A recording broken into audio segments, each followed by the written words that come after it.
Welcome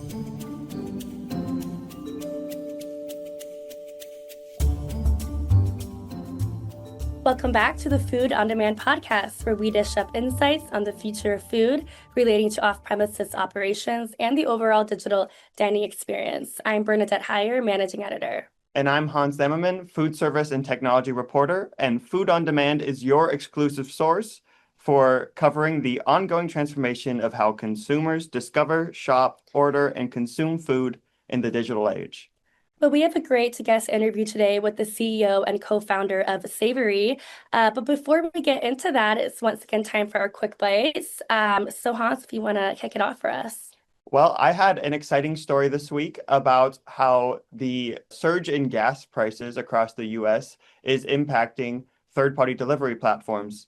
Uber Eats has not yet brought back their fuel surcharges as they had in 2022 at the start of the Russia-Ukraine war. But DoorDash has implemented emergency gas prices in mid-March, on March 23rd, and those are aimed at easing the impact of rising prices at the gas pump.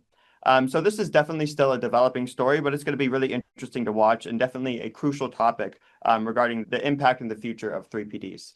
Yeah, absolutely. And I think it'll also be interesting to follow, is consumer demand going to uptick or go down due to the higher costs of gas and other things in the industry. So well, thank you, Hans. For my quick bites, I wanted to just draw some attention back to our Outstanding Operator program.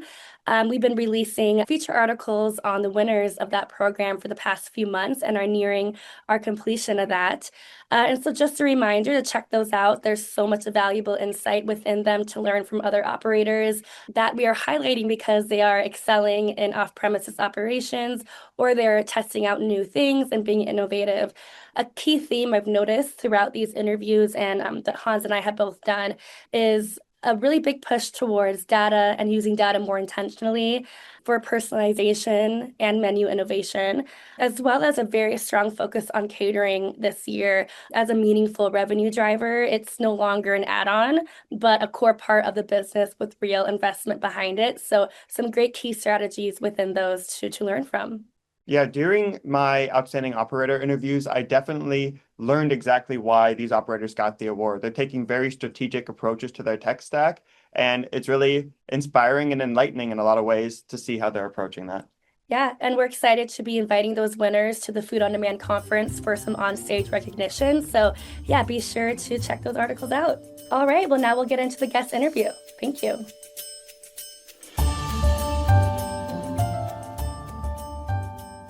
Saivory is a Houston-based restaurant technology company that uses artificial intelligence to help brands reclaim direct relationships with their customers through AI-powered ordering, first-party digital orders, and other initiatives. So, Stephen, I'd like for you to break down the origin story of Saivory a little bit and the questions or problems you set out to solve when launching the company. Yeah, absolutely. And thanks for having me on. There are four of us co-founders of Saivory, and the origin started a few years ago when one of my co-founders, who's an owner of Fajita Pete's, which is about 30 units. If you know here in Houston, you probably know them well. They're great. You know, they do a lot of catering and a lot of online ordering. And my partner Hugh there reached out to one of his then investors, who was a serial entrepreneur, and said, we want to reduce our reliance on third parties, right? I mean, we got a lot of our traffic comes in via aggregators and third parties. A lot of our orders come in that way. And of course, that means a couple things. It means hefty commissions, of course, but it also means that we're not able to build relationships with our customers directly, market to them, et cetera. And so they really set out to use AI to reduce that reliance on third parties. The first couple problems that they were trying to solve, first of all, as I mentioned, they do a ton of catering, but a lot of online ordering processes, and particularly for large ordering and catering, it's just pretty onerous, right? I mean, you can take 15 minutes and 50 clicks or what have you. You need to decide, make calculations, how much of what do I need for this group? You don't necessarily know what the best things to order are, et cetera. And so they said, you know, in the age of AI, how can we make that much better, right? I mean, if you called up a restaurant and their best catering manager, you know, answered the phone and you said, I'm throwing a party for 40 people, you may be able to say, I want this, and you may go through the list. But ideally, you just say, hey, here's what my party looks like. Help me get the optimal order. And by doing that, you can take a 15-minute process down to, one or two clicks. You get exactly what you need, and you can be confident that you're ordering, the right things. You get introduced to new products potentially. And at the end of the day, that drives lower cart abandonment, which is a huge issue. Higher conversion rates, but also larger baskets because you're able to, as I mentioned, add things that customers know they need, right? Or customers rather don't know they need.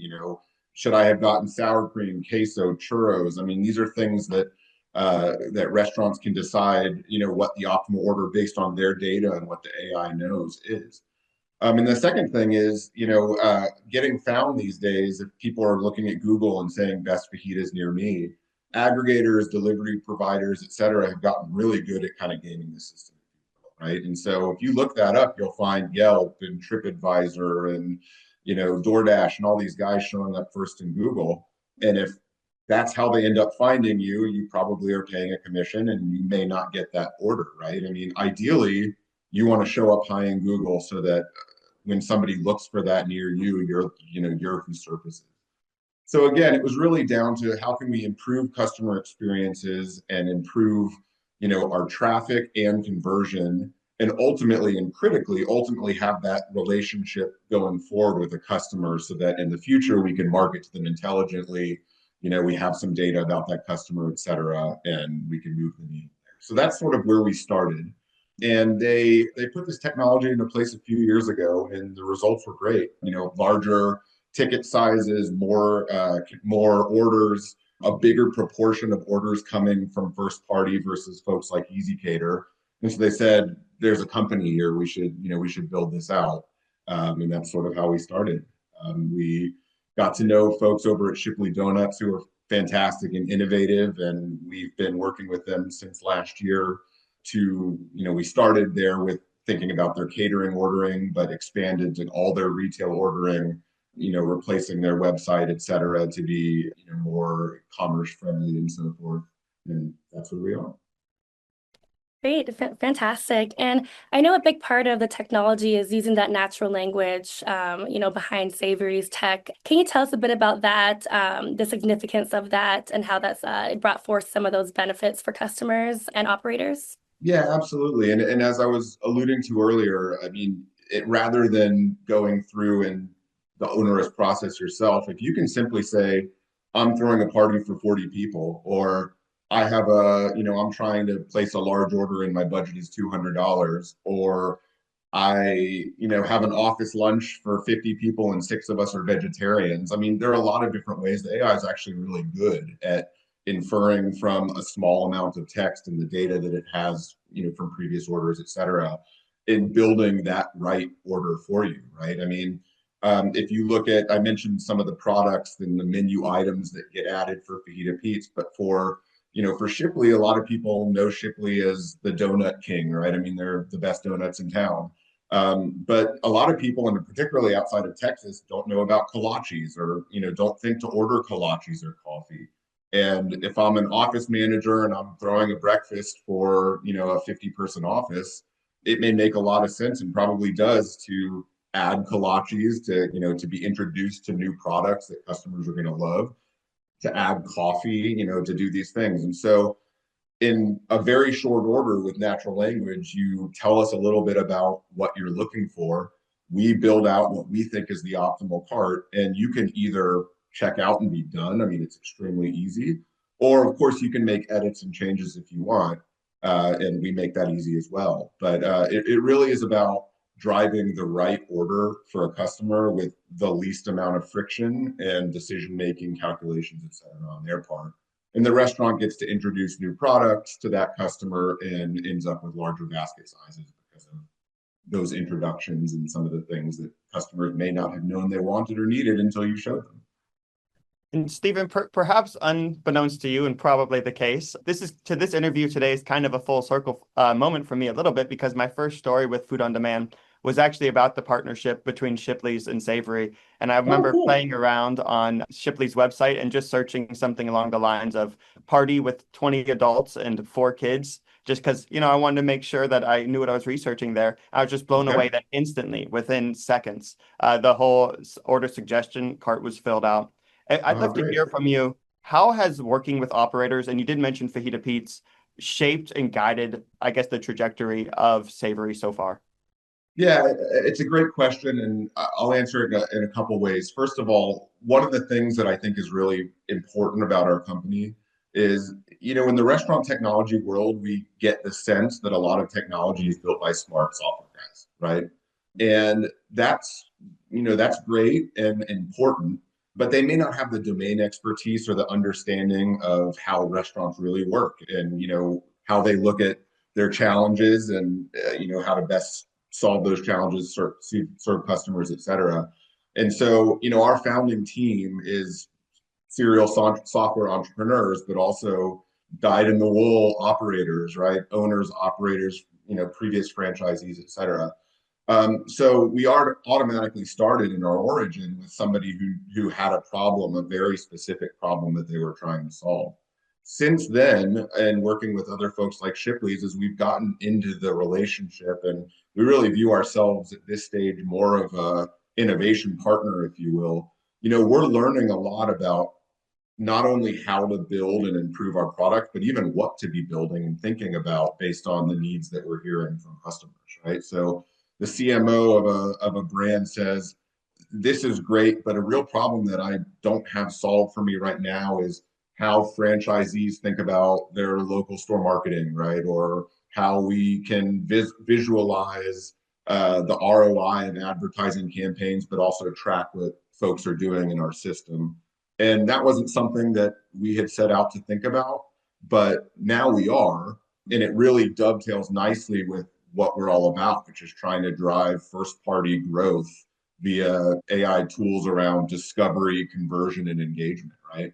If franchisors and franchisees have a better handle on advertising effectiveness and some of those elements, it really is nice with our kind of North Star, if you will. So at this stage, we're really intent on listening to our customers and what it is that they need and incorporating that into what we're building on.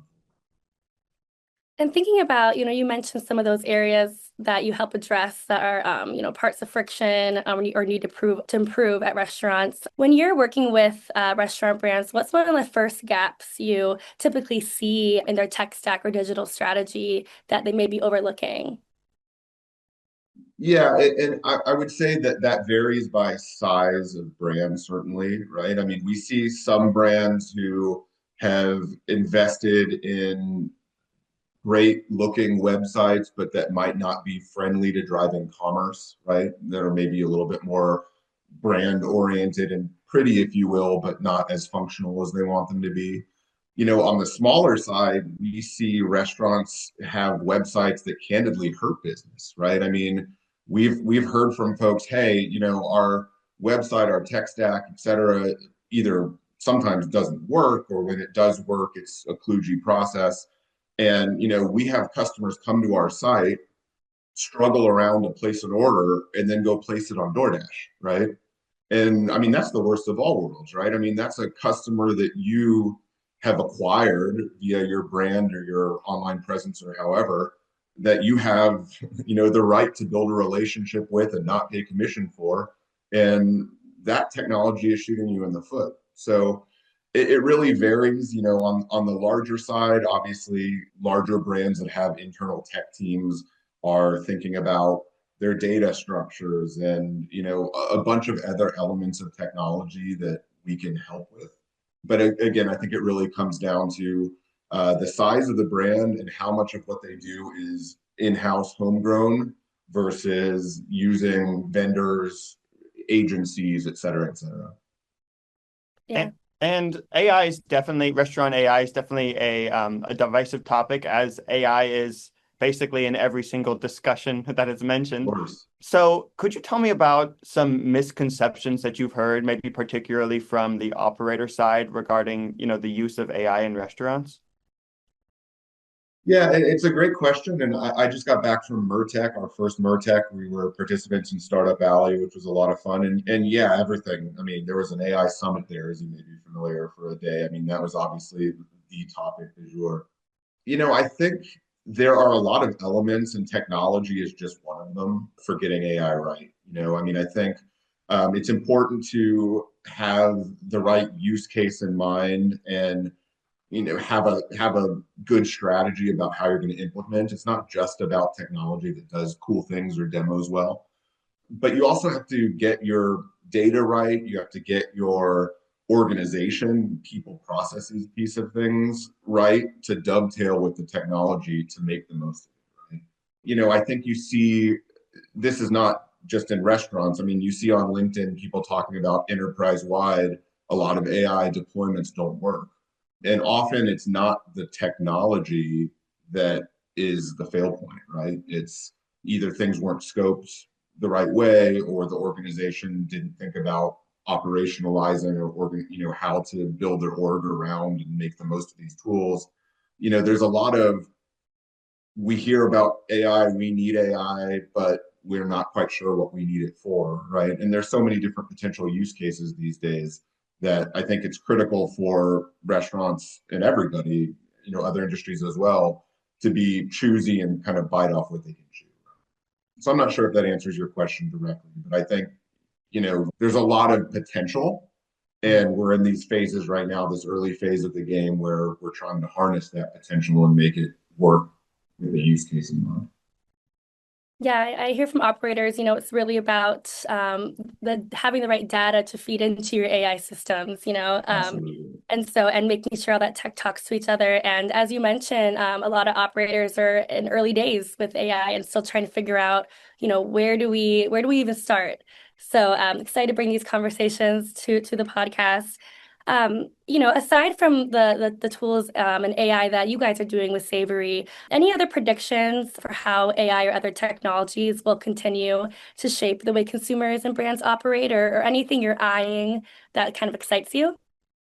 Yeah, so there are a lot of elements, as we were just saying, a lot of different potential avenues to explore AI. We certainly see things while we're not involved in as much on the operational side, whether it's labor, demand forecasting, inventory management, et cetera, or voice AI at drive-throughs. I mean, they're just a huge proliferation of uses here. What we're really focused on is the consumer expectations and the consumer journey is just it's changing, right? And we see this in every industry, and it's critical, I think, for everybody to think about how they future-proof themselves. And what we mean by that is kind of twofold. One is we have been aware of and fighting the battle of being good at SEO and showing up in Google for a while now, but the game there is changing. We can talk about that separately. More and more consumers are starting on AI agents or assistants, right? And they're saying, they're either looking for information, where should I go, what's good, et cetera, what's near me, and ultimately they'll be transacting that way. So on the technology front, it's critical for brands to future proof themselves so they even show up in those environments and have a legitimate crack at that consumer and ultimately the transaction. On the other front, I mean, we've touched on this some, but consumers are getting more and more used just the expectation of saying, I'm going to, put some short snippet of language. It's probably longer than what my original Google search would have been, but I'm going to put some language into ChatGPT or Claude and expect something that gets it, right? That spits out what I'm looking for without going through a bunch of links and without having to think too much about it, right? And so that's squarely what we're working on from an ordering. So we're certainly early days and we're excited to see, like I said, at MERTech, it was, we were showing some of what we're doing on the AI front. It was really cool to see, what other folks in the room were doing, with all kinds of use cases, security, I mean, energy, et cetera, et cetera. I mean, it's just, this is clearly where things are going and everybody it is rightfully taking notice. We've really appreciated hearing from you. You certainly caused us to think a little bit more about the future of restaurant AI here, which I'm sure you get all the time. But we'd like to wrap it up with our Did You Leave Room for Desserts portion of the segment, where it's just 3 lightning round questions for you. And I'll let Bernadette start us off here. All right. So, Stephen, are you more of a delivery, pickup, or dine-in person? And what's your go-to order and from where? So I have an 8-year-old and a 2-year-old. Dine out while fun is a little bit more challenging than ideal. So these days we're more delivery dine-in folks. We have a pizza restaurant down the street that we like. We order Mexican food. I mean, we're pretty delivery oriented. Love it. And then how about outside of work? So in your personal life, what are some ways that you use AI? Well, I mean, from a research perspective, it's totally changed the game, right? I mean, the amount of productivity. I come from a consulting background at the beginning of my career, and then was an investor in software and internet for a long time. So the way I just find information has completely changed, and the speed with which I can do that. I'm continuously exploring use cases to just build things. I need to spend more time with things like Claude Code and understand, what can be done there just making life easier. But there's so much to explore. It's an exciting time. So not necessarily planning birthday parties with it or that kind of thing yet? Haven't gotten there yet. But Okay. is there a specific solution there that you love that I should explore? Maybe we're still discovering the perfect prompts for that, but I know people are doing it. Okay. And then last question for you, Stephen. What do you like to do when you're not thinking about restaurants and tech? Any hobbies that might surprise people? I'm a musician, as the guitar picture behind there may have given away. I love sports and I'm a terrible golfer, but trying to learn. But again, these days, being a dad to young kids, it's just a ton of fun. So that takes the most of my time these days. Well, you've survived the lightning round questions, and we really appreciate you taking the time to chat with us today. And look forward to working with you in the future and seeing what Saivory is up to. Amazing. Thanks so much, guys. Really appreciate it. Thank you. We really appreciate you taking the time to chat with us today. Thanks so much, guys. It's a pleasure. Well, I hope you enjoyed that interview just as much as we did. We'll see you back in another 2 weeks for the next Food on Demand podcast. Please feel free to reach out with any questions or comments to info@foodondemand.com. Until next time, thank you.